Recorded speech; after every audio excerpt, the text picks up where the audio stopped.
Before we get started, does anyone want to get out?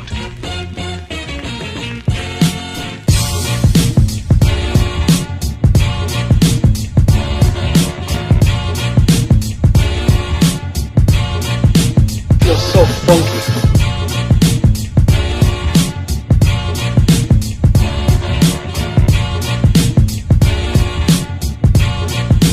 Feels so funky. Hello everybody and welcome to Cinematic for the People. It's episode 7 on the 13th of June 2018. I'm one of your hosts, Alan Kerr, joined as always by my friend and co-host Andrew Craddock. Thank you, friend Alan. Do I usually call you friend? I don't know, I just thought it was very nice of you. The people need to know. And I'm not ashamed to admit it. They need to know the truth. On today's show, we're going to be talking about a new Netflix movie by the name of Alex Strangelove, and then kind of a discussion about the state of Netflix original movies in general, something that is near and dear to Andy's heart. Yeah, I think so. I think it's an interesting discussion for our times. So they've become a very powerful player in the scene, a dominant distributor. Later on, we'll get to the news. There's quite a few trailers we're going to talk about. It's been a good week or so for trailers. Anything else old and new we've seen over the past week. But before we get to that, how's everything going on your side? Everything is just hunky-dory, keeping busy with work as always, and we're finally broken through that horrible spell of horrible humidity. So we're back to kind of regular normality here in Scotland. Yeah, man. Every time you ask, I start to realise like how cyclical my week is. It's like just watched movies, ate some food, did my work. So yeah, no complaints, man. How about yourself? Yeah, like, well, I mean, I this is not news to you, but for the last hour, we've kind of been running all over the city because I was an idiot and I showed up today without the laptop. That one thing that you need to record. The key ingredient in recording a podcast. Well, that's not true. We have mics. I brought the mics. I brought the charger. You brought everything. I brought the stand. You brought the bag for your laptop. Brought my orange juice. Yep. You came 50% prepared, which, you know, in any other circumstance, I'm sure we could have got by. But yeah, so we've been kind of darting about trying to get the laptop. It's all good. A lot of sitting about thinking, are we even going to record this week? Can I be bothered driving back and then back again? Yeah. Lucky for you, listener, we decided yes. Yeah, dear listener, we realised that we didn't watch this Netflix movie for nothing. We will discuss it and broadcast it straight into your ear holes. And the name of that movie is Alex Strangelove. No correlation to Dr. Strangelove. No, not at all. Disturbingly and upsettingly. Quite a few wee movie references in it, but nothing to do with Dr. Strangelove. The character's name isn't even Alex Strangelove? I wonder what they've done there. I think they've maybe done that to just throw people off and make them think there's some kind of connection. Yeah, so. I mean, I understand. Having seen the movie, I understand why the name of the movie is that, but... Yeah, at a stretch. At a stretch, exactly. Yeah, it's sort of like, how can we market this? Like, let's give it and I don't even know what their thinking is, but yeah. Should we do a synopsis, even though I think we read it out last week, but remind the listeners what the synopsis is? Yeah, take it away. So on Letterboxd, we have the following synopsis. Alex Truelove is on a quest to lose his virginity, an event eagerly awaited by his patient girlfriend and cheered on with welcome advice by his rowdy friends. But Alex, a super gregarious dude, is oddly unmotivated. A magical house party throws Alex into the presence of Elliot, a hunky college guy who pegs Alex as gay and flirts hard. Alex is taken aback, but after a series of setbacks on the girlfriend front, he takes the plunge and learns some interesting new facts about himself. My name is Alex Truelove. Yes, that's my real name. I have a 4.0 GPA, I'm student body president, and I have a great girlfriend. You're coming with us to this party, and you're gonna let your little constipated hair down and enjoy yourself. Come on, join the cool kids. I think we're here to corrupt you, Alex. There you are! I've been dreaming. So, I have a girlfriend. I know. She's adorable. She is. There's this guy who I'm pretty sure has a crush on me, and I guess I'm not repulsed by the idea. Look, it's a confusing time, man. Oh. Everywhere you look, someone's omnisexual or transitioning. How did you, know you were gay? How do you know you're straight? So what did you think overall of Alex Strangelove? I'm I thought this movie was kind of okay for a spell, and then it just became tiresome and a little lazy in the character development. I didn't really take much away from it, apart from I've seen this story done better quite recently. I just didn't have that connection to really any of the characters, where I kind of, not that I need to be a high school student currently to get their predicament or anything like that. I just didn't, there was nothing like hooking me into their storyline. Particularly, I didn't hate the movie. I just didn't particularly like it. 2 stars. 2 for me is just I didn't like it. It's not hatred. It's just I didn't. No, yeah, you're right. You know, I didn't particularly like it. If I liked it, I'd have gone with a 3. For me, this was sort of if we did halves, it would maybe be straddling that 2.5 mark. Yeah. It wasn't terrible. It was fine. It was watchable enough. It flew in. It was about 90 minutes. It wasn't like I was sitting there for hours. But yeah, I didn't really find much to recommend in it. Production values were pretty solid for compared to some other like kind of made for Netflix stuff, I guess. Produced by Ben Stiller, did you notice? I don't think I noticed that. Yeah, no. right at the end they come up. Oh, there you go. Produced Ben Stiller. So we've got the little Ben Stiller, like 6 degrees of separation in there. Producers don't count in a game of 6 degrees. You can go really deep on that game. No, that's cheating. It's actors only. I don't even do animated movies. Do you do Stan Lee? Because that's usually cheating. Because That is absolutely no. That's it. Yeah, that's. You can link to everyone. That's with a Stan cheat Lee. code. He's become Kevin Bacon. So yeah, that was kind of what I thought of the movie. I wasn't overly enamored with it, but it was kind of fine. But yeah, not great. What about you? Yeah, much the same. Like before talking to you just there, I thought, well, 2 stars is a bit harsh. Maybe I'd give it 3. But like you say, like 3 implies I still quite liked it. Which I thought you did based on just the few words we've had. Well, I don't know. Like, it made me feel nothing. Really, sure, you know, and that's troublesome for a romantic film. Yeah, know, maybe as a 2 then. Well, don't let me sway you here. I mean, maybe by the end of it, you'll be up at a 4 or a 5. You know, you'll suddenly see the light. I wouldn't hold your breath. I'll not. We've got too long to record still. Yeah. But like, any other like initial thoughts on it in terms of it? I mean, did you just kind of watch it and then it kind of went in one year out the other? Or you don't really remember a great deal about it. Yeah. Well, and you watched it today, right? Yeah. Because I put it off to the very last minute because I've had no desire to actually watch it. But the reason we're doing it this week is because there is no kind of big new releases in the cinema that are worth talking about. Yeah, the cinematic schedule. We did Jurassic World last week super early because we got that nice preview the day before recording or the day of recording. So otherwise we'd probably be talking about that today. But this week I don't think anything really wanted to compete with Jurassic World, and also Deadpool's still out, Avengers is still running. There's still kind of big summer stuff out, so a lot of the sort of smaller films just aren't floating around. And speaking of which, I think a lot of smaller films, small to medium budgets, are now coming up straight on Netflix. Well, yeah, that leads in actually to my first kind of talking point is, why do you think it's on Netflix? Why does this kind of film end up there and not get a general release? Because one of the things we're kind of both dancing around talking about is that it's very similar to Love, Simon, which was a more recent movie that got a big cinema release. It's similar. When you say it's very similar, I think that does a disservice to Love, Simon, because I thought that was a terrific movie. I thought it was a really, really well made movie, and it made me feel a lot.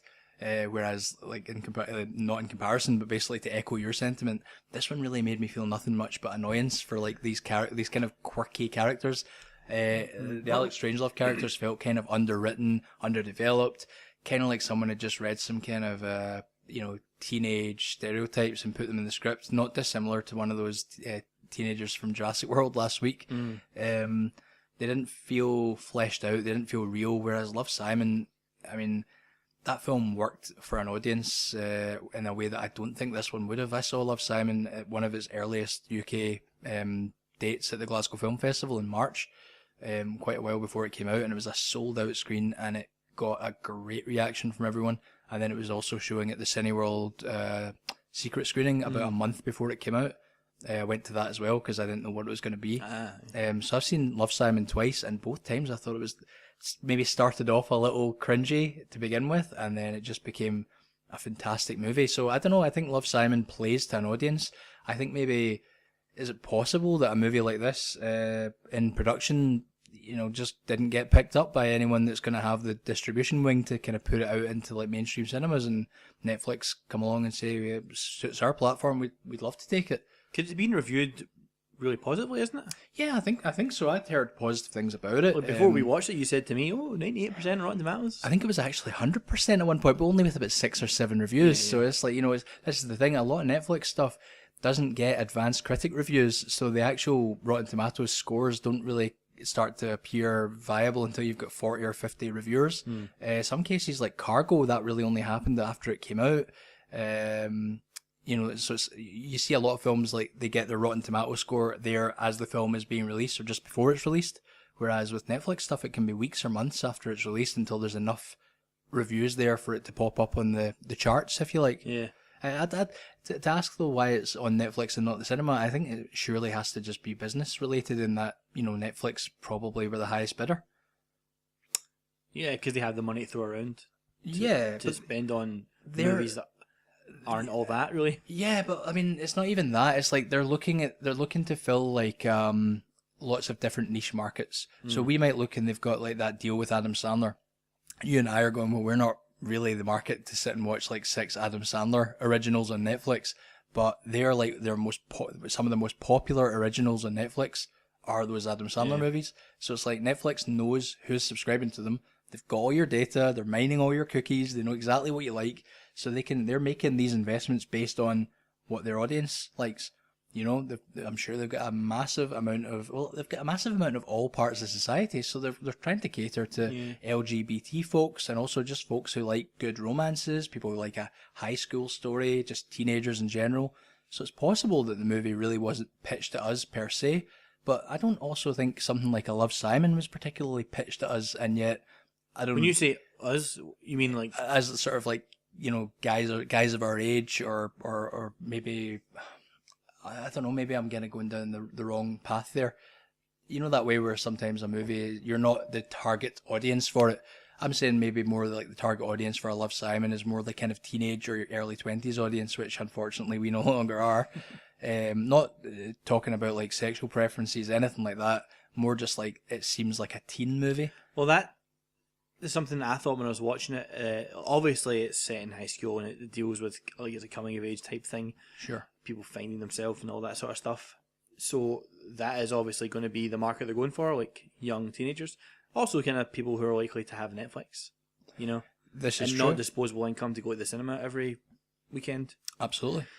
But also, there's a lot of stuff in it where I felt like, it's doing it competently enough, but it's not doing anything new. Yeah. But for the people who are seeing it of that age, maybe it is new to them. Maybe it's the first time they've seen films do things like this. Like there's quite a lot of like kind of surreal comedy in it, like almost like kind of try to be Edgar Wright-y in a way, or like I don't know. What particular scenes are you talking about? Because you saw it today and you're struggling to remember. I saw it like a number of days ago, and my memory, as always, there's one in particular where like they take like hallucinogenics and then they're seeing stuff, and that stuff actually like appears on screen, like all like kind of cartoon animated stuff. Yeah, and yeah, that's right. That reminds me, some of that cartoon animated stuff, that CG was very cheap looking.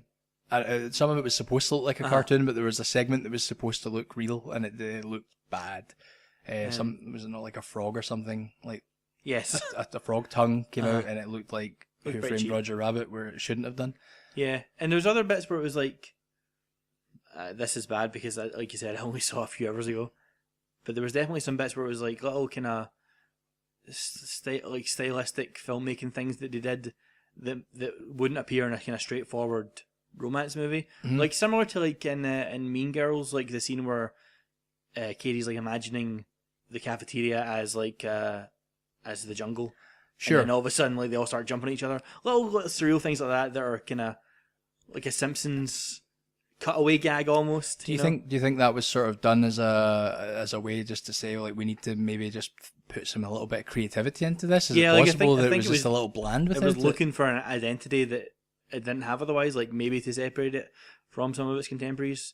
And I felt like also that's why it was like a 15. Like there's like a lot of language in it. There's like some nudity in it, which you don't really get. It's interesting because I never really notice certificates when I'm watching stuff on Netflix. It never comes when I watch it on my Apple TV. That information is not clearly on screen. I don't know. Oh, really? No, I watch it through my Xbox, and Is it quite visible? well, it comes up in the top right hand corner. Okay. Like as soon as you play it, and it said like sex, drugs, language, nudity. Well, I was and you're rubbing like, my hands going, yeah, you're like, "Alright." yeah, we are in business. Yeah. Like, the thing that I struggled with this film is I didn't buy the relationship between the main character of Alex, aka like off-brand Andrew Oh my Garfield. god, he looks so much like him. I text Andy earlier on when I was watching it saying the lead character looks so much like Andrew Garfield it's distracting. Yeah, and I think when I was watching it, I text you saying like this guy looks like off-brand Andrew Garfield. It's like it's insane. The relationship he had with his girlfriend, I think I liked her character the most in the film. Yeah, she was a standout for me. The actress was pleasant and charismatic, and it felt like she was maybe just a little bit more. There was more going on with her character than there was with the others, and it's not really all about her either, which is, you'd think that the Alex character would be the strength, but for me, the relationships between him and his girlfriend and him and this kind of older gay guy, I say older, like a year older, the college guy, and he's in high school, right? Yeah. So I think it literally has a year. There's a year because he's finishing high school, and this guy's going to the same parties because he's in the same friend circle, but he's just started college. So, like, I didn't buy the relationships between him and his girlfriend. To an extent, I did, but particularly when the other guy came into it, it didn't feel like they had enough time to really have that kind of like click, that chemistry, and they, in fairness, they didn't have any chemistry on the screen. I didn't think it just sort of was like, oh, he's there and he says he's gay, and Alex now thinks maybe I'm gay, so okay, that's all we need to write now. Yeah, he didn't need to be a character. He just needed to be a catalyst for Alex to realize he was gay. And for me, that was problematic because it's like, well, like gay people have characters too. Like you can't just be like this guy's gay, therefore we can stop writing him. That's like his only he seemed trait. to me like a kind of the male equivalent of like a Manic Pixie Dream Girl. Like he just showed up and he was like, he was cool. Yeah, he was wearing leather jackets and he says all the right things and is instantly interested in Alex and makes him feel good about himself. Sure, because have obviously, much to say and about I himself. guess in fairness to that regard, like his character is interested in Alex. His character has an attraction to Alex, whereas Alex just sort of like, I don't know, man. Just it just seems to kind of happen for him without the audience really getting any. There's nothing to ground that relationship for me. I don't know if I'm... Yeah, like it was paper thin. Like it's just Yeah. the real center of the story is Alex and his girlfriend, but even that's like kind of the dramatic part of that it's all leading up to is, he's gay but he has a girlfriend, and that's eventually going to come to a head, and obviously it does. But I think her path is like a more interesting story that hasn't really been addressed all that much. Like, Sure. how does a girl react when, like, through no fault of her own, she loses her boyfriend? Like, And particularly, I mean, the story is the kind of, it's not really the boner comedy it's made out to be in the synopsis. It's kind of a little bit more like dour and depressing in places, but with like slightly off-kilter comedy that doesn't really fit all the time. But I mean, she loses her virginity, I suppose, to him. I mean, it's mentioned that he's like, oh, she's not a virgin. She, like, at one point he says she isn't, but that struck me as like the kind of high school boy, like just without the, like, he's just assuming she isn't, he's got like a confidence issue, so he's like building her up and, taking himself down a peg, like he's got serious confidence about performance issues or whatever you want to say. But like, for me, it's like this high school girl has like given all of herself to like the guy she thinks that that loves her, and it's not really. And when he does reveal like I'm gay, it's kind of like a side note. It's like, oh, I'm gay, sorry. And it's like there was a better moment in that film to reveal it when she actually questions him about it. Yeah. And he flat out denies it, and then 5 minutes later he's like, oh yeah, you're right, I'm gay. It's like, oh, like that's a bit of a kind of counter climax or anti-climax. Forgive the pun, but. Yeah, that's the feeling I got as well. Like, the movie felt unevenly weighted to me. Like, I feel like that kind of that reveal, not reveal, because obviously the whole point of the film, he's gay, but that confrontation should have came about halfway through, I think. Yeah, I don't know that you always quite know, because the character certainly doesn't. It seems to kind of leave it up to he doesn't really know either, and that's fine. There's a moment in the film where he thinks he's maybe bi, but then they don't go anywhere with that. He just suddenly changes his mind, and it's like, why did he change his mind? It feels like, again, I've probably used this word a few times tonight, underwritten. It feels like it needed another few goes at the script just to kind of tighten things up, and I don't know, just give it a little bit of oomph. Like, Love, Simon for me felt a lot more sincere than this movie did. Absolutely, and it also had a lot more comedy that worked for me as well. There was touching kind of moments of comedy that worked a lot better in Love, Simon. I think his friend group was a lot more likable in Love, Simon as well. But also they were more like real believable. kids. They were Yeah, real. yeah. Like, even though the first 10 minutes of Love, Simon for someone who's not a teenager is like, is this how teenagers speak now? Oh my God, like I'm cringing hard here, like really hard. But you fall into that world pretty quickly, and suddenly you're like, these kids like seem like they have been written perfectly. That was the strength for me of Love, Simon, was that core group of friends. And also the way they handled the subject was just, it seemed to me like they knew what they were doing. Yeah. It seemed a lot more like they were kind of fumbling around a little bit, kind of like the writers were like, their lead character just didn't really know what to do. Yeah, it felt to me at times that it was written by people who browsed Tumblr, but didn't weren't part of any community. You know, like Sure. there's a scene where one of the characters kind of goes off on a rant about how everyone nowadays is bi or transitioning into something or poly or cis or blah blah blah blah. Aren't there any regular straight people left? Yeah. Yeah. That was his friend, who was the kind of probably my second favorite character. He had a little bit of like character to him. Yeah, but that felt to me that was like, I don't know, it was like a cheap cash in on like a current discussion that's happening in the world. Mm-hmm.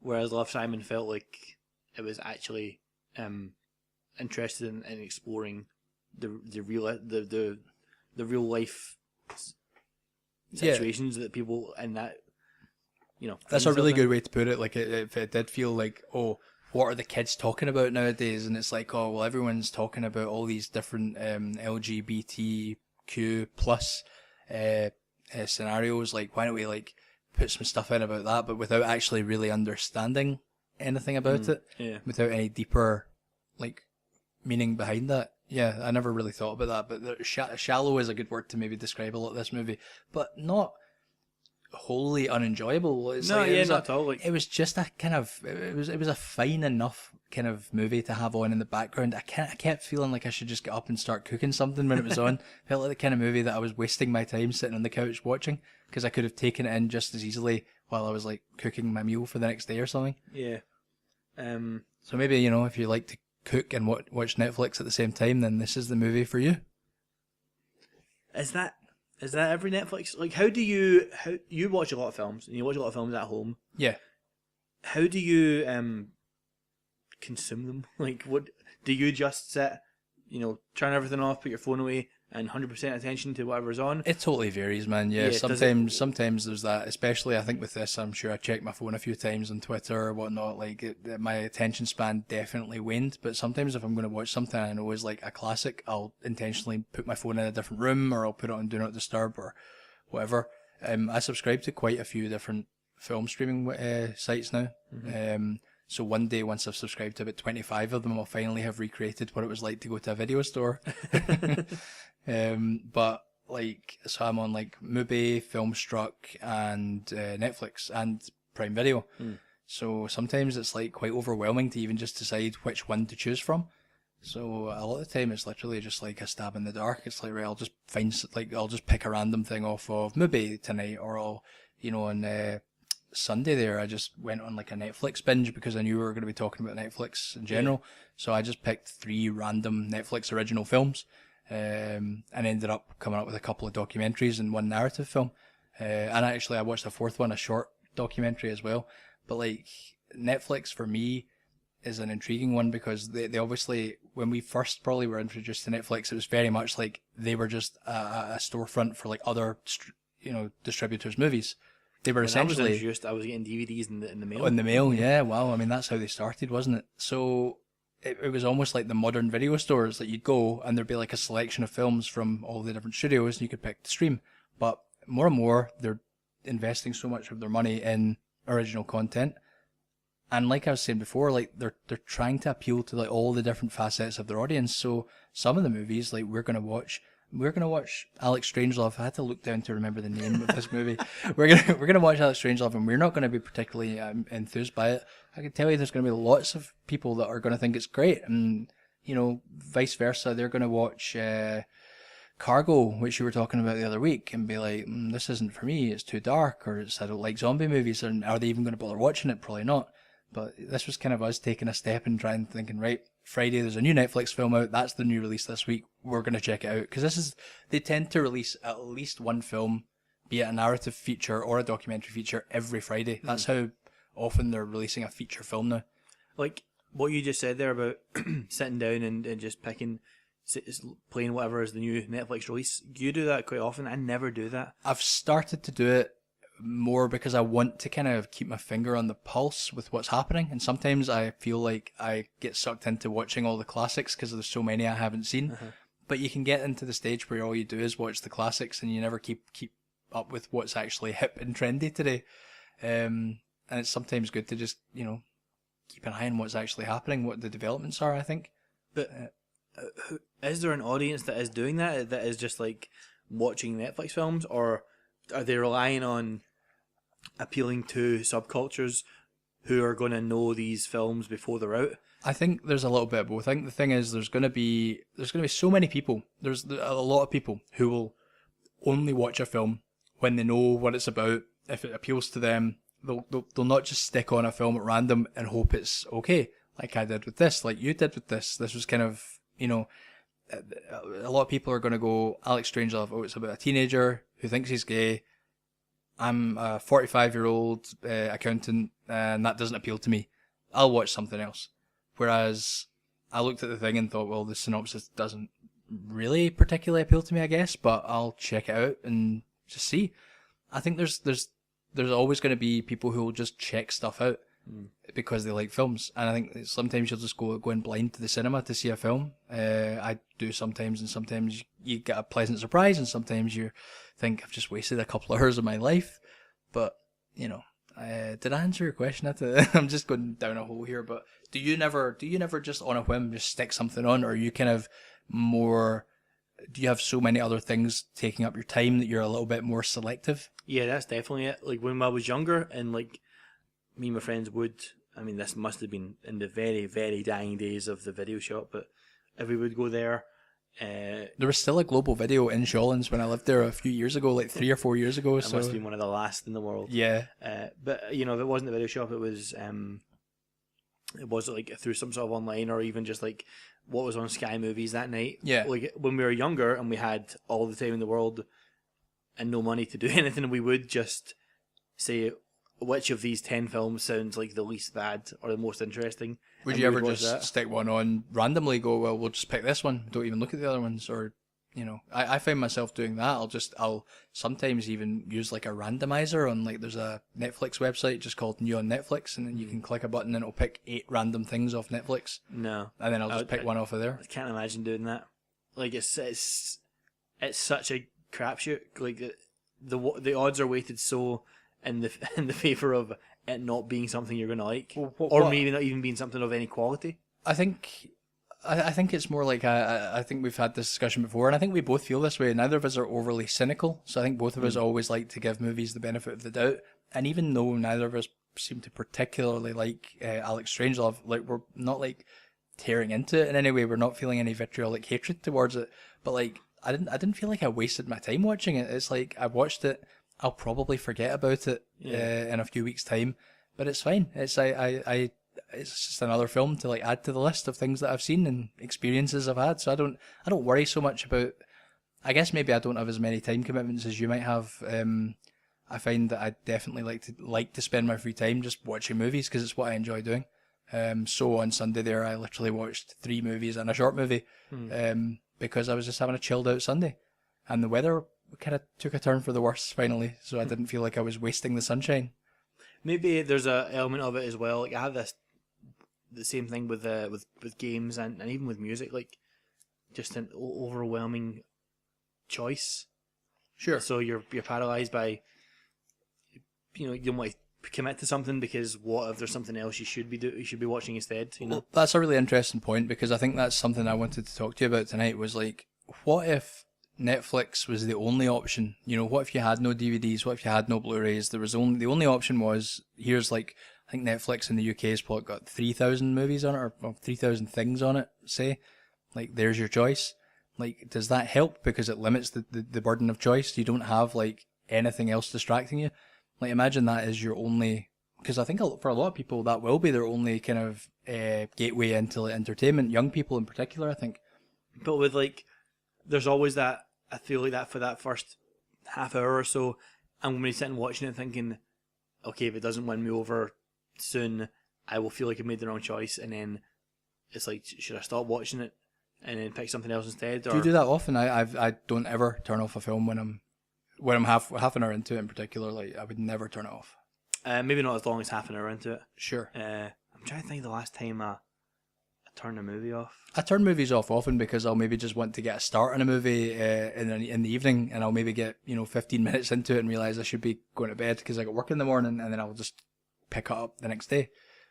The last one I came close to turning off was another Netflix one. Okay. And it was the Cloverfield Paradox. Okay, sure. Which was terrible. I thought it was kind of bad, but I didn't hate it. But I went in with super low expectations on that one because I'd heard, again, that was one that actually got a lot of press because of the way that Paramount had sold it off at the last minute, and it got released without any warning on Netflix after Which is the so Super cool. Bowl. Such a cool thing to do. Great idea. It's just a shame that the film was pretty pants.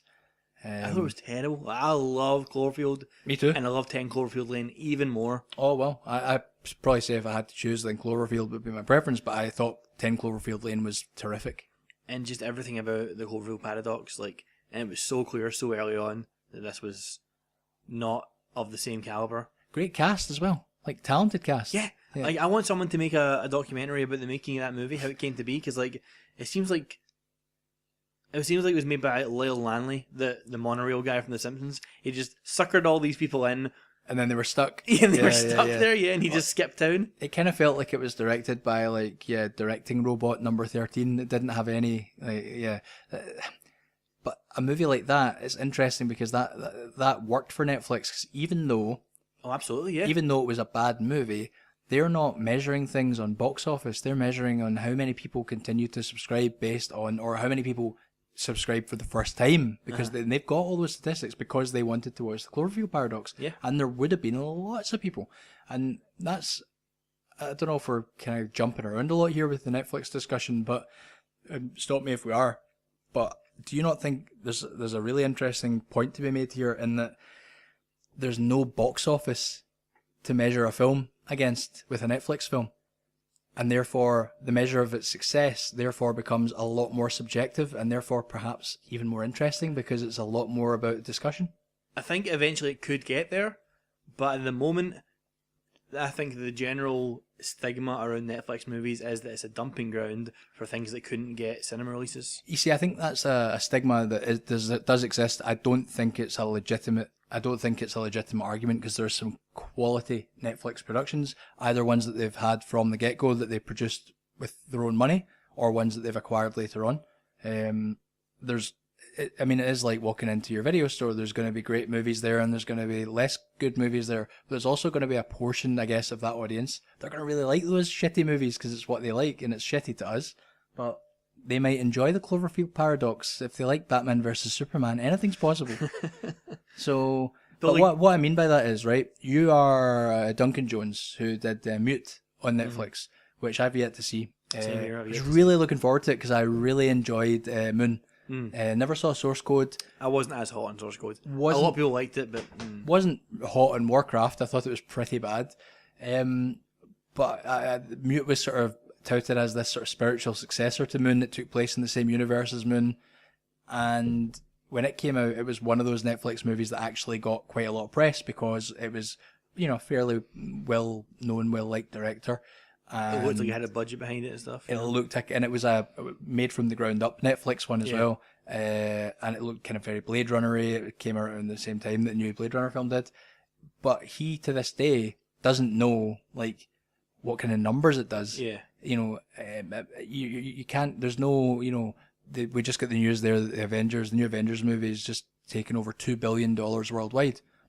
You can't take anything on a Netflix movie. So if people go, wow, Avengers is like, or what is it, Avatar is the number one sort of biggest grossing movie of all time. Last I checked, it was still Avatar. So that's your measure of success, is a dollar figure. But there's every single movie on Netflix has $0 next to it. There is no box office figure.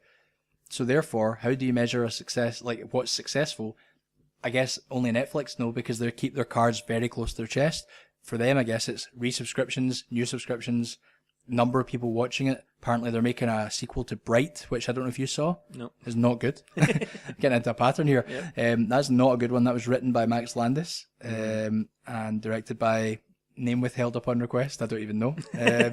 And it was a poor movie, but they are going to make a sequel to it because so many people watched it. And a lot of people, myself included, watched it out of pure morbid curiosity. No, the director was the guy who did End of Watch. Oh yeah, a good director as well. He was, well, End of Watch is a good movie. And Fury's an okay movie. And Suicide Squad is not a good movie. David Ayer. Yeah. And also, did you ever see Sabotage with Arnold Schwarzenegger? No. Also the same director, and it's terrible. Terrible. Yeah. So he's not got a good percentage. He's all over the place, that guy. And yet, End of Watch was a terrific movie. Yes, that movie's so good. So I guess what I'm trying to say is, like, you've got a movie on Netflix. Even the directors don't really know how well it's doing. Well, that I take from that the measures of success becomes what people think of it, what the general consensus is of a movie. There's an argument to be made there as well. Which should lead to the better incentives to make things, not for monetary gain, but something that is appreciated and well regarded. And here's the thing, right? Like, they have like a movie like Bright. Like, nobody really particularly liked it, but they're making another one because it was popular on their service. They make more Transformers movies because they make lots of money because they're popular in the cinema. Sometimes a movie that's amazing, like, I'm trying to think of a recent example. We both really liked Solo, and it's regarded as a failure because it's not got that big dollar sign next to it. They're still going to make Star Wars movies, so it's perhaps not a great example. Blade Runner 2049. A great movie, but they're not going to make another one now because, well, if they ever were, but they're certainly not going to make one now because it's considered a flop. It's considered a flop, and it would have been incredibly difficult to make a movie of that scale and scope. And yet somebody's funding Denis Villeneuve's 2-part Dune remake, which is going to be great, I'm sure. Maybe it'll go on Netflix, show us all up. Yeah, maybe.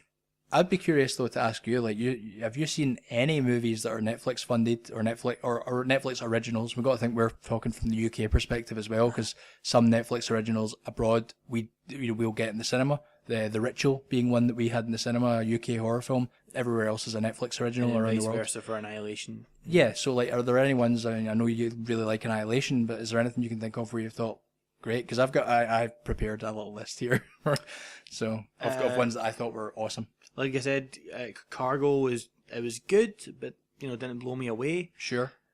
And the premise of that sounded great. I've yet to watch it, but no, I can't think of any other Netflix original movies in general. Well, I've got a little list here of ones I've seen. I'll throw a few at you. Is that good? Yeah. It's like we've been talking for 3 hours. No. Hit me. So probably the strongest film I've seen on Netflix as a Netflix original is a documentary by Ava DuVernay called 13th. I've heard of it. It seems like a heavy watch. It's heavy enough, but it's a very strong message, but it's delivered in a way that's got a lot of insight and a lot of entertainment. If you can use the word lightly, it's not dry in its approach. It's very pacey, and it really gets the story. It gets under your skin and kind of makes you annoyed or angry, but not to the point where it's a miserable watch.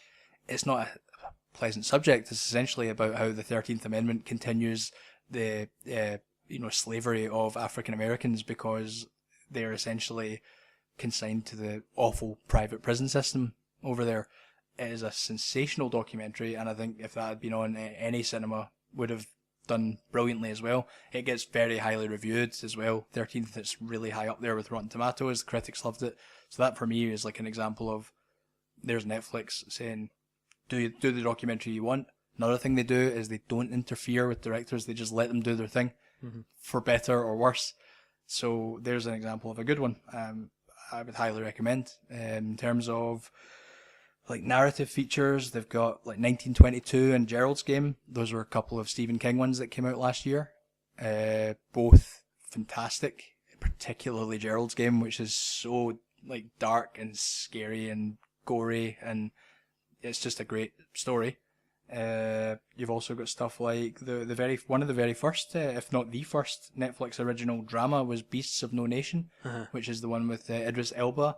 It's based on a book and it's set in a sort of African child army setup. It's a really hard-hitting drama, and that was a really good one. And that you think they've had so many ups and downs since then, but they started really strong. Yeah. I've also got down here like The Babysitter. I don't know if you heard about this. This came out last year. You know who directed this? McG. Oh. You know him. I know him, yeah. Charlie's Angels guy and that Terminator Salvation film. McG! My God, man, The Babysitter was an absolute hoot. Who's in it? Let me have a look. So it's a comedy horror, and it is absolutely brilliant. It's bloody and gory, but like to such an extreme that it's just ridiculous. It's about, you probably know why I like it. It's about a Satan worshipping babysitter. Can I just interject here? I've been in Andy's company for maybe 2 hours this evening, and this is the third or fourth time he has brought up the occult or Satan or something along those lines. Yep.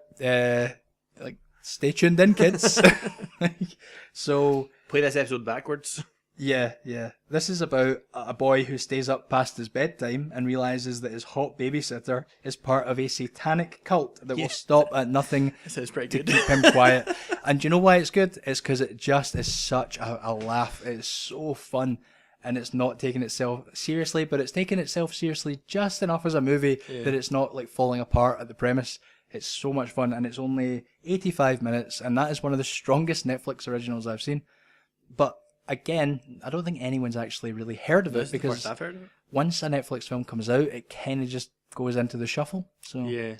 Do you think maybe Netflix should do like, I was going to say like a kind of a spotlight on older stuff, but like they're so busy spotlighting all the new stuff they have constantly coming out. what I'd love to see on Netflix, like I talked about this with my family the other day, and they all thought I was crazy. So like, hear me out. I'd love to go into my Netflix app and have like a horror channel where I can just tap on it and it's just playing a bunch of whatever horror or original content they have in some kind of random or some kind of curated function. Is that not an option? Can you not like filter like through genre and through No, original? what I mean is literally to turn it on and tap horror channel, say, and you'll be halfway through The Babysitter. Oh, like a live, Like essentially a live feed of their stuff. It's sort of like a blend of essentially live TV, but none of it will be, it'll not be any TV content. It's literally all Netflix content just streaming live. You know what? It's weird that they don't do that, because you could do that with like TV sitcoms, documentaries. And do you know what you could do? You could stop that thing where everyone turns on Netflix and spends 20 minutes not knowing what to put on, because that's often a thing. And what you could be doing in the meantime is you stick something on a genre, or you have a horror one, you have a drama, you have romance, you genreify it, or you split it into certain categories. And perhaps I think the best thing would be to have your, it's all really devoted to Netflix original content, I would have thought, or you could probably throw in other stuff you've got licenses to as well. And people could literally just find themselves falling into a movie they would never have thought to watch. Or in the meantime, they've got something on and they're browsing at the same time, so they're not just sitting looking at a blank screen. That's surprising that doesn't exist. Well, I mean, Netflix executives, patent is pending. I think something like that would be great, because it would allow a spotlight, as you said, to be shown onto things that just people are not going to be able to find. Because some of the stuff is like, it's all based on your algorithm, so it can be buried right in there. If you never watch horror at home, you were saying your girlfriend is not much of a horror fan, I don't think they're going to be recommending The Babysitter to you.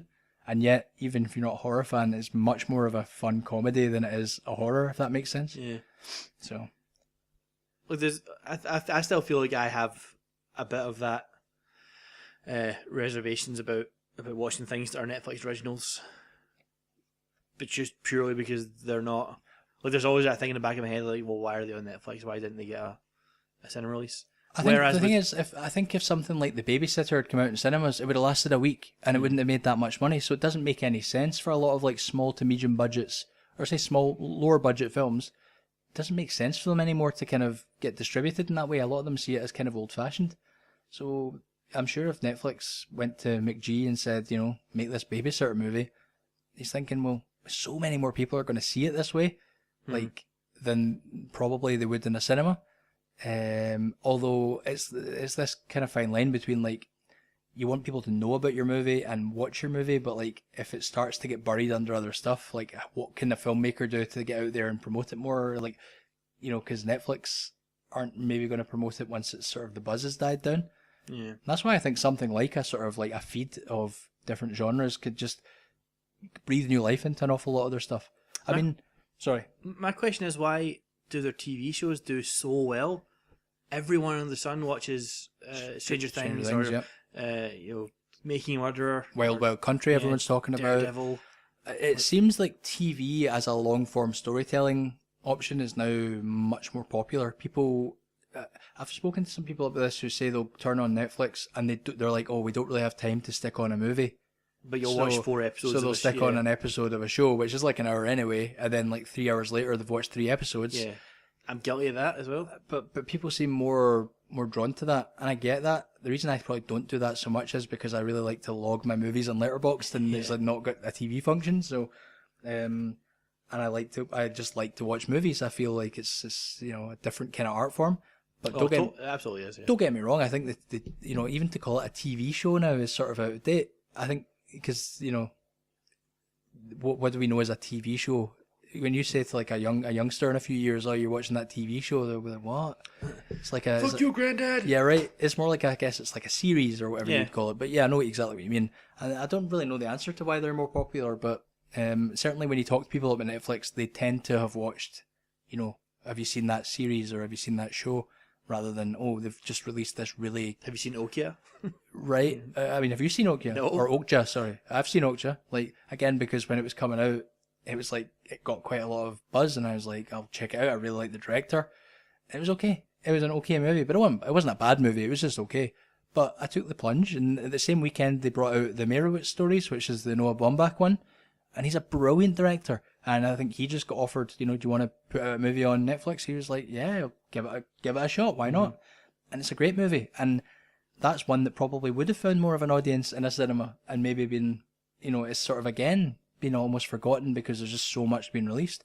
But again, I mean, by me telling you the Meyerowitz stories is a great movie and it's a Netflix original, does that not make you think, well, maybe it might be worth checking out? Or are you still like, I don't really trust Andy and his shit opinions on movies? No, I know. Does it need more curation or like voices behind the movies that you trust saying, by the way, separate the wheat from the chaff, these ones are really good? Maybe, but I also I like the ritual and the ceremony's too big of a word, but like the event of going to the cinema. Yeah. You know. No, me too. Don't get me wrong. Like, what do you particularly like about that in comparison to watching something? Do you just feel like it's more of an event, like you say? Yeah, like it makes it more memorable. Like it's more. I mean, if I saw, what's the name of the movie? Alex Strangelove. if I saw Alex Strangelove in the cinema, I probably would remember it a lot better because I would have been focused a lot more. Yeah, there is that. Did you find that you were distracted when you were watching it because it didn't hold your... got some cereal. Do you find that with anything you watch at home, or is it predominantly with things like maybe just a film like that that's not holding your attention in general, or do you find that it's hard for a film to hold your attention when you're watching it? No. If it's something that I'm invested in, I'm quite particular about. You know, like sometimes I'll be watching it and I'll see it at the corner of my eye. They're like, Amy will be on her phone, and like that'll annoy me because I'll be like, "You're not watching it. Pay attention." And she's like, "Shut up. What am I doing?" Yeah. Like, I get that, but like that sounds to me that you're only choosing to be to be paying attention to stuff that you already are invested in ahead of time. Like when you're watching The Last Jedi last week, you kind of know you're going to like it. Yeah. Do you find then if you're kind of just going for something that at home that you've never seen before, like you just instantly erring on the side of this is probably not going to be very good, or a wee bit, yeah. Yes, which I shouldn't. That is just pessimistic. That's plain pessimistic, Alan. Yeah. But like, it's interesting. There's no doubt about it. There's different kind of frames of mind, I think, between both of us in terms of how we consume stuff. I think so much of it is as well because it would be so easy to bail out if it wasn't Yeah, less grabbing so me, you when know? you're, at a cinema. Yeah. You've got your snacks or whatever. Or you've actually left your house. You've had to put on clothes. You might have even had to wash. Yeah, you're sitting in a cinema. It is definitely more of an act to get up and leave than it is to just flick off the TV. I totally get that. Do you not find though that there's just this wonderful not to have to worry about people talking, like when you watch something at home? Oh yeah, definitely. Like I'm really starting to appreciate that. Like watching Annihilation at home was actually fantastic. Because you could concentrate. Yeah, and also like if one of us wanted to go to the toilet, I could just pause it. Just pause that thing. Yeah. Pause that sucker. And yeah, there's a lot of quiet moments in that movie that you don't want people going, what's that? What's that big alien thing? Yeah, or like that kind of really loud whisper people do where they think no one will hear me if I do this. It's like, by God, like it's echoing around the room. Do you know you get a lot of that? And it's like that's Scotland. That's filmed in Scotland. Yeah, and you get everyone pointing up at the screen. It's like, that we can see your hands. Like, that you're getting in the way of my vision, my line of sight here. Yeah, I mean, that's one thing I've been enjoying about this dearth of cinema releases is that I've actually been doing a lot more home viewing the last couple of weeks than all us normal. human beings. And my God, I've just been enjoying not having to worry about like being distracted so much. There's so many times where I've been going to the cinema of late where there's at least one person that just has to talk through the whole movie. Or did you get up and say to them? Hardly ever know where they're even sitting. You can just hear it. And I don't work at a cinema anymore. I don't feel like I even have I kind of sometimes feel like I should pretend I work there, like put a cap on with a Cineworld logo on it, and be like, I'm going to throw you out if you don't shut up. I've looked down and be like, are my clothes dark enough to be mistaken for a like, uniform? excuse me, I actually work here. Yeah, so, I mean, in your luck, they'll be like, I'm actually the manager here, and I'll talk through the film if I want. It's like, yes. I just feel sir. There's like a different... It seems like people just think... I mean, my dad and I went to see a documentary, a Michael Caine narrated one called My Generation, a wee while back, all about the 60s, and it's like full of old people who would have been young in the 60s, around Michael Caine's age. And the older lady that was sitting next to my dad and her husband or partner, whoever, they kept talking at full volume to one another.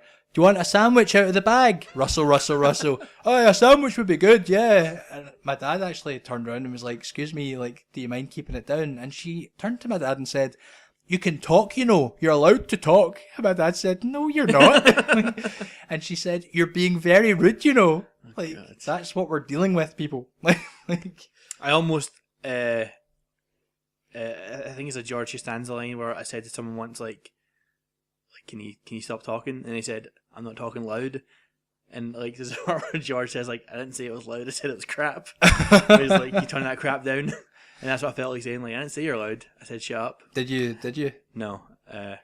Had I been working, I might have said it, because you can get away with whatever, when you work at a cinema. Yeah, you can. Which neither of us do anymore. Not anymore. But there was a few times where I was like, I can say whatever I want, because then I can just say, well, they were talking, and then they're lying about how I spoke to them. The thing is, like, I have said to people before, like, if they're talking, and most of the time, I honestly do think a lot of the time, if you're near the person and you say to them, and I'm a pretty polite kind of person, I'm not like an abrasive, aggressive kind of type, I'll generally say to somebody, and often they'll apologise and be quiet. Yeah. And I think a lot of the time, they just don't realise that you can hear it because they're maybe whispering or they're talking quietly, in quote marks, in 45 different quote marks, to the extent where it's like they just don't realise that you can hear every word they're saying. It happened at that showing of The Strangers Pray at Night. Yeah. In fairness, didn't really matter. The film was shit, but like I could have done without the guy's commentary. He was like explaining the movie to his girlfriend, mansplaining the movie to her the whole way through. So about 30 minutes in, I just turned to him and I was like, yeah, excuse me, man, I can hear like everything you're saying. And he like put his hand up, apologised, and that was that. Sometimes you just get arseholes though who are just like... Yeah, I mean, he could have turned around and be like, I don't give a fuck. Yeah, I've seen many a fight break out in a cinema because something like that's happened. Yeah, that's the thing. Like when I was watching the Post earlier this year. My God, the Post, something happened. There was a guy, like, for the first like 40 minutes on his phone, like checking the weather, checking his email constantly, and like he was right in front of us, and the light was like illuminating the entire place. Yeah, he's left it on like sunshine level. So I was like, "Excuse me, can you put your phone away, please?" And he was like, "Oh my God, I'm so sorry." Like he was like, "Oh, yeah, actually, he just didn't realize. He just didn't even consider the fact that this was like going to be blaring into your eye, your ears, your eyes, even." Yeah. You don't get that with a Netflix release. You can just sit back and enjoy that shit on whatever device you like. Television, iPad, iPhone, whatever you want. I don't know. Sometimes I have to go up and say to Amy, do you mind putting your phone away, please? That poor girl. So, yeah, Alex Strangelove, we kind of went off topic.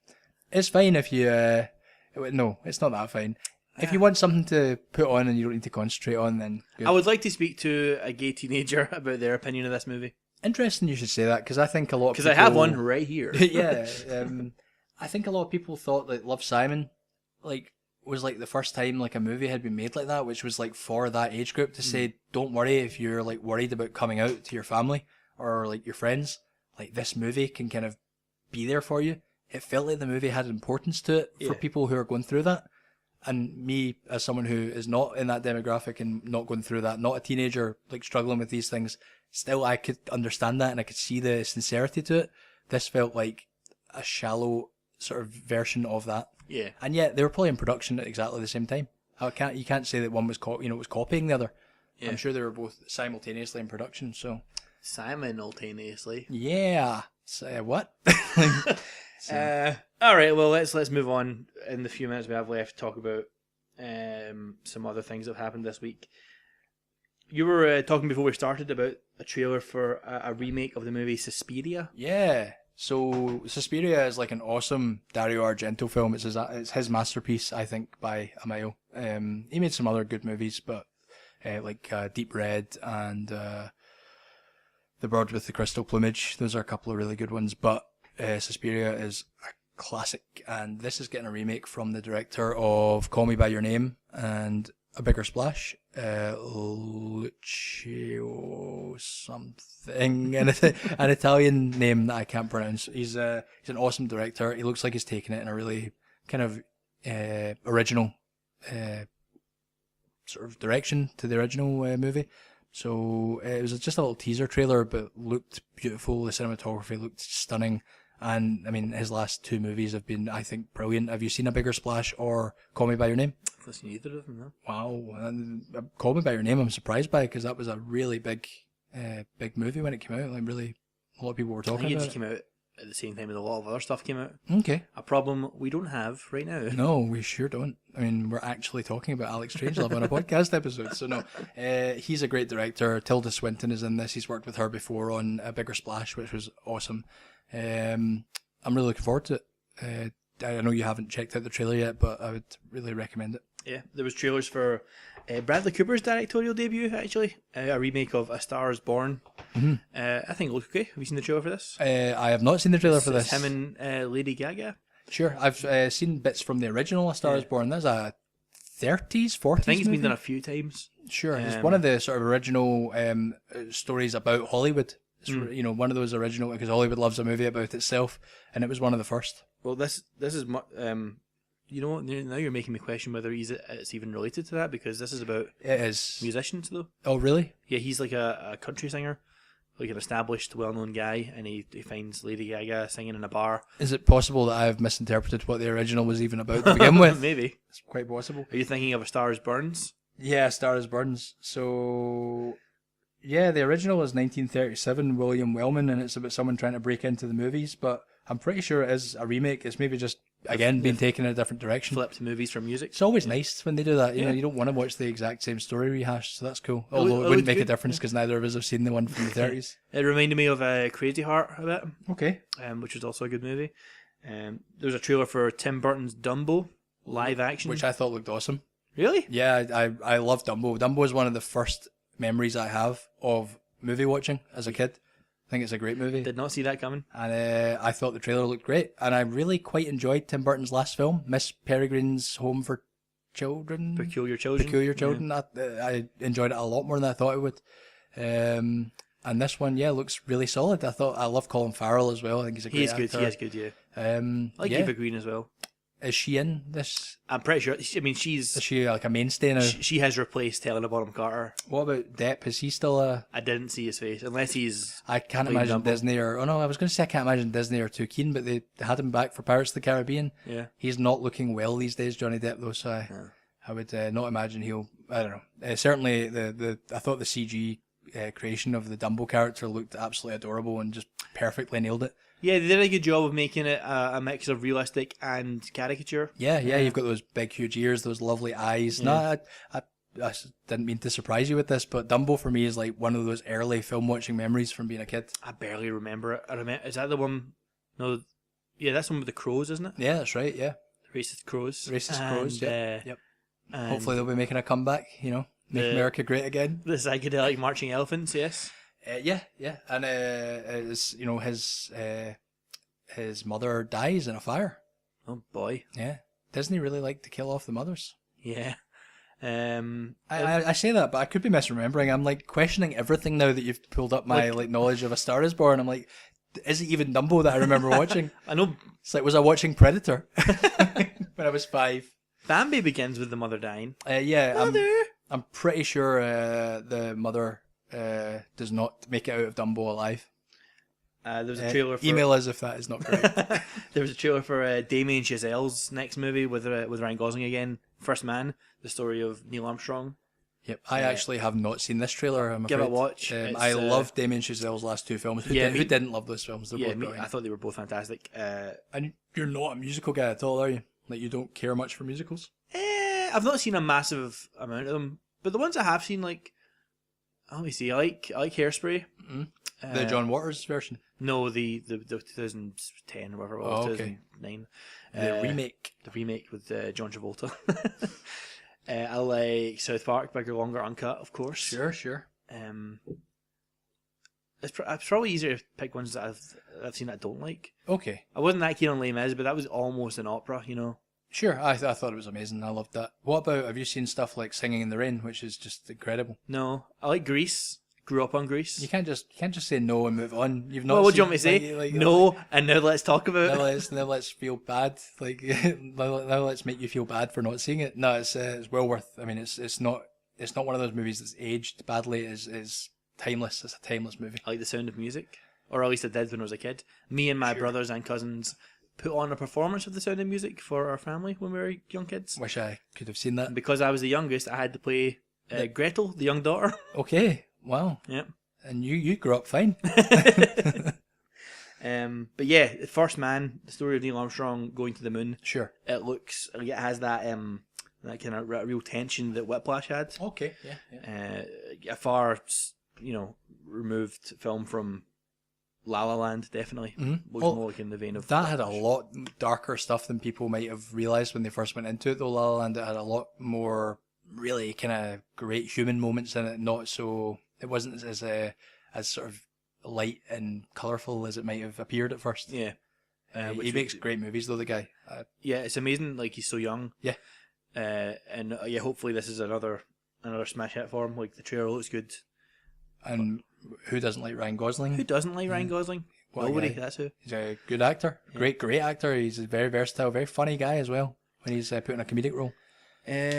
Speaking of which, by the way, I watched a great Netflix documentary called The Mars Generation. I say great, it was an okay Netflix documentary called The Mars Generation. It has some awesome archival footage of all the Apollo stuff and a lot of the Russian stuff and all the space race. I'm in a real spacey mood right now. So this is like an 80-minute documentary called The Mars Generation. It's got some really annoying kids in it. It's about these teenagers at space camp. But for the parts where it's not at space camp, which is like the other half of the movie, it's got like lots of like really good expert talking heads on there. I can't even remember any of their names now. Neil deGrasse Tyson is one of them. A few others like NASA guys and real prominent scientists. Even talking about like Werner von Braun, one of the original top guys at NASA, who was like a Nazi. He was in the SS. He was a real Nazi, and they pulled him out of Germany when they found him, so the Soviets couldn't get him because they wanted him to help develop rocket technology. So he was like a hardcore Nazi, but he was completely absolved and lived in America without any punishment, working as like one of the top dogs at NASA for the rest of his life. Sounds like Toby Jones' character from Captain America. Yeah, it probably would be inspired by it actually. So it went into some kind of cool stuff. It was maybe just because you were talking about like Neil Armstrong, that came to mind, and we've been talking about Netflix movies. So. Yeah. The last wee bit of news is Jeff Johns has stepped down from his role of Chief Creative Officer for DC Films, presumably, or the reason they give being that he's going to write the Green Lantern Corps movie. That seems strange because Yeah. how long, like, I believe it's pronounced Green Lantern Corps. isn't that an Americanism? No, Corps. Oh. Yeah. And you would know. A man of words. Such Again, as like yourself. you're really putting my confidence to the test here by like bouncing back. It's like, and you would know. It's like, actually, would I? I don't even know if I would now. Well, yeah, he was put in that position kind of after they made their first couple of shite films, and then everyone was like, he's going to save it. He's going to be the Kevin Feige for DC that they need because he comes from comics. He knows his stuff. He loves the material, and now he is stepping down to write a movie. One movie, like, Yeah, sounds like he just didn't want the job. yeah, maybe he got in there and he's like, this ship is sinking. You know what the term I use every week? Poison chalice. Yep. Nobody wants that job at the top of DC. Why would you? Yeah, So, burn it down, start again. yeah, it seems like a good opportunity. They don't have anything in production. Like, it doesn't seem like... Wonder Woman. Is Wonder Woman 2 in production, really? Yeah. It just doesn't seem like they have that momentum still. I think we talked about this last week, where if you're Marvel, you've got like 2 things in production and 2 things in post-production all at once, and you just keep churning out 3 movies every year. And churning out sounds negative, but I mean, like, keep putting out top stuff. So. Yep. Au revoir, Jeff Johns, I guess. We hardly knew you. Yeah. I sure didn't. He's got a mammoth task in front of him to get people to come and see another Green Lantern movie. Particularly after the last Deadpool movie, savaged it so much. Yeah. The star of the previous one has gone to great lengths to let people know How much he hated it, yeah. Before we wrap up, Andy, give us a brief rundown of the other things you've watched this week. How long do we have? 5 minutes. Oh, cool. Okay, so I watched quite a lot of stuff this week. I rewatched The Royal Tenenbaums, which is my favourite Wes Anderson film. I absolutely love it. I'd kind of forgotten how much I loved it. I've got it on Criterion Collection Blu-ray, all approved by Wes Anderson. He does all the restorations with the team and does commentary tracks and loads of extras for it. So I'm kind of looking forward to doing a nice deep dive on that Blu-ray at some point and going through all the extras. Let me ask you this. Yeah. If I have watched and disliked The Life Aquatic with Steve Zissou, Fantastic Mr. Fox, Isle of Dogs, The One on the Train, Darjeeling Limited, and Rushmore, Sure. is there any point in me watching this? You're a monster, for one. And secondly, yes, Gene Hackman is in it. And it's like one of his finest roles, I think. And that's saying something because he's had some damn fine roles. Angelica Houston is amazing in it. Gwyneth Paltrow is really good. Luke Wilson, Owen Wilson co-wrote it with Wes Anderson. And is also really good in the film. But they're all being directed by Wes Anderson and all speaking his dialogue. Well, this is a... You obviously have a personal vendetta against this cinematic genius. He is for me a phenomenal writer and director. I think this is his strongest film, but I would also say like all those films you've just listed, although I haven't actually seen Darjeeling Limited, but all those other films you've listed I think are fantastic. If I was watching Darjeeling Limited on Netflix, I would have switched it off. This is a bad sign. Well, I would still say, I mean, what does it matter if I tell you, yeah, go and watch Royal Tenenbaums? You're not going to watch it. It's phenomenal, and it has got a beautiful soundtrack, and it is just a stunning film. So it was great to rewatch it. It's been a while, and I've never seen it on Blu-ray, particularly with the Criterion Collection. Their Blu-rays are so good. Also watched Frost Nixon for the first time. That's a good movie. It's a great movie. Like, I can like both of these movies, Alan. Even though it's directed by Hollywood hack Ron Howard, who I actually really like generally. So no, yeah, he's a nice guy, and that's probably for me the strongest Ron Howard movie I can think of that I've seen. Yeah, Rush is also very good. I liked Rush, but I wasn't mad on it. But I think Frost Nixon is better than that. Yeah, if you had to make me I pick. like Apollo 13 as well. That's also fantastic. I don't really remember watching Apollo 13 much. I think I've maybe only seen half of it. So, and also Solo, which we talked about, was pretty good, but I wouldn't. Well, it was really good, I think. But this was just like, I mean, political thriller done almost perfectly, really. It had little moments of humor in there that just kind of kept things going with a little bit of levity, and just the Frank Langella performance and the Michael Sheen performance. The two of them are just amazing. I can't bring up enough hyperbolic words for it. They were fantastic in it. The way they get like tension out of a sit down interview with two people is so good. Yeah, and that's performance, but it's also direction. Yeah. It's a movie that really surprised me, and yeah, thoroughly enjoyed it. And as well as that, after I watched Alex Strangelove, I decided to do a little Netflix binge. So I talked about the Mars Generation just there, watched that, which was a solid little space documentary. It had its problems. There was this whole focus on the kids at space camp, but other than that, really informative, really cool. I think if you're in a space mood, definitely check it out. I watched another documentary called Endgame, which was a short doc.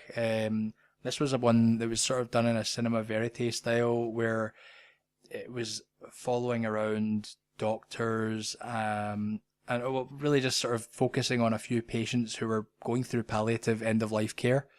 It was really like heart-wrenching stuff. People who were, and their families who knew that they were going to have to make some difficult decisions about how to proceed in terms of staying in hospital for certain types of care, resuscitating if they were to go into cardiac arrest, that kind of thing. It was one of those things though, like it was a hard little watch. It was a 40-minute documentary. It was a hard watch, but it made you really appreciate the kind of resolve of the human spirit. Do you know what I mean? I know what you mean in theory, but I don't know. I don't know if I could watch something like that. It seems quite, like I said earlier on, heavy. Sure, but like, I think it's an important kind of thing sometimes to, like, if someone's making something like that, and then, I don't know, for me it seems the least I can do is like see what it's about, and it's a serious subject. How do you not just go into an existential crisis and start freaking out about the inevitability of death? Well, you could look at anything that way, couldn't you? You could watch Alex Strangelove and go like, who am I? Like, my whole life has been a lie, Why bother forming relationships when we're all going to die? Why bother anything, right? So it's like, I think it's like, not all movies can be lighthearted. They're I mean, and if they were, what would be the fun in watching all kinds of movies? I'm not saying that I don't watch anything unless it's lighthearted. I'm just saying I would have a panic attack if I watched it, I think. Okay, well, I would hope you wouldn't, because I think it was made in a style that was just, there was a kind of human touch to it that just made you kind of think these people are so brave what they're doing, and their families are going through it. It focused on one or two people in particular. They were young, and they were too young to be going, and it was just they'd been dealt a shitty hand, and it just, I don't know, if anything, to me it made me more at peace with the idea of death than less at peace with it. So I had the opposite reaction to what you're saying you might have. So maybe if you were to see it, you would also. So I would, it's one of those, you wouldn't go out and be like, I really recommend this documentary I saw, but certainly it was very strong, very well made. I got that feeling from the end of Lost, so I'm good, thanks. Yeah, that's, what? The end of Lost, which was like, let's not tie anything up, but we've had this discussion before, I'm sure. It's a satisfying character moment, the end of Lost, but not a particularly satisfying narrative moment, if you ask me. But I also would not compare it to a documentary about end-of-life care. I think the directors would feel a little aggrieved at that. But anyway, perhaps. Finally, a little Korean thriller called Forgotten, which was a Netflix original they picked up at the script stage. It got a cinematic release in Korea and everywhere else it's on Netflix. Came out earlier this year in the UK, February 2018. And it was one of those films that started kind of pedestrian, and it was okay. They're at half an hour in. It was like, here's a twist. Bet you didn't see that coming. Here's another twist. I bet you didn't see that coming. And it was just twist after twist after twist.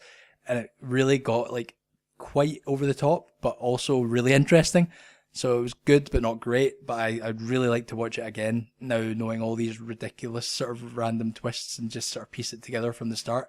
Is it as kind of like horrific and gory and stuff as a lot of Eastern cinema tends to be? No. It was more of a psychological thriller. Okay. It's about a guy whose brother basically gets kidnapped and then comes back, but he doesn't think it's still his brother. He thinks something's happened. But there are so many twists that even starting to talk about it is like, here's a spoiler for this film, here's another one. It's great. It was good. It was a solid film, and definitely worth a watch. Really creative, and just another testament to the sort of variety of stuff you get on Netflix, which we were talking about earlier. So yeah, Forgotten, check it out. Well, next week we have a big cinema release, which is getting a lot of buzz, which I know you're very excited about. It's a horror movie called Take it away, Andy. It's called Hereditary. Hereditary. So it's a quick synopsis here. After their reclusive grandmother passes away, the Graham family tries to escape the dark fate they've inherited. I love synopses like that. Yeah, nice and vague. Just brilliantly vague. The trailers for this just look stunning. This is a film that's been getting a lot of praise, and it got a terrible cinema score in America, which is when they release it to the general public. The general public hate it. It reminds me of what happened with The Witch last year. Yeah. Or the year before, but certainly like The Witch had all this like buzz around it, and like a general audience hated it because there were no jump scares. And I can't wait to watch a good horror movie that doesn't have any jump scares. I'm really looking forward to it. Are you looking forward to checking it out? Yeah. Like, I know you're not a big horror guy, but that's generally because a lot of mainstream horror is not scary and it's very by the numbers. Absolutely. But when a good one comes along, I do like them. Like, I never caught The Witch, but it's actually on Netflix right now. now. Yeah, like it really piqued my interest, and I wish I had seen it. It Follows, I thought it was fantastic. Me too. Yeah. The Witch, by the way, very Kubrickian in its style. We were talking about Kubrick a few episodes ago, so certainly worth checking out while some of that stuff might be in your mind. And there's some other stuff out next week. Studio 54, Super Troopers 2, and the Kiambra are the kind of big releases. You can check them out online if you want, but definitely the big one to check out, I think, that a lot of people are going to be talking about in the UK is Hereditary. It's been out in the States for a week or so. Yeah, it's been doing all the film circuits, film festival circuits. So tune in next week to hear us talk about that. If you dare. You have cheapened this film. and the podcast. Yeah, that's okay. That's fine. I'm sure we can pick it up next week, but looking forward to checking it out tomorrow night. Yeah. Join us next week for that. You can get in touch with us at cftppod@gmail.com or on Twitter at cinematicpod. I am Super Disco Bacon on Twitter and on Letterboxd. Andy? And I am the Techno Goat on Twitter and just plain old Techno Goat on Letterboxd. That is PLAINTE. I'm just kidding on. Yeah, that would be good. Yeah. So horror movie next week. Bring your spare underwear, I guess.